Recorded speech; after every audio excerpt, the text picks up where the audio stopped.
Pinakamahusay na alagad ng dunggalo. Uy, umamin ka. Kayong dalawa na ba ni Ayas eh, ha?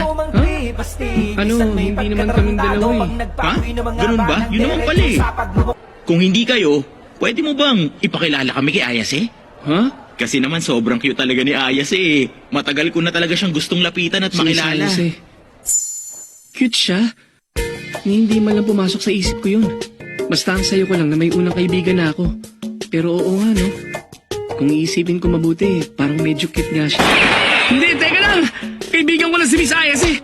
Hindi tama ang isipin ko na cute nga siya. Maraming isip yun. May nangyari na sa iyo, di ba? Huh? Huh? Balita kasi namin kahit sino daw pinapatos niya eh. At sino naman nagsabi niyan? Hindi ko alam pero totoo naman, di ba? Sige na, pakilala mo na kami. Sino nagpapakalat ng ganyan chismis tungkol sa kanya? Teka, ano sa tingin mong ginagawa mo, ha? Kakasa ka ba? Sino sabi nagpapakalat ng ganyan chismis tungkol sa kanya? Para sabihin ko sa'yo, hindi ganun babae si Mama.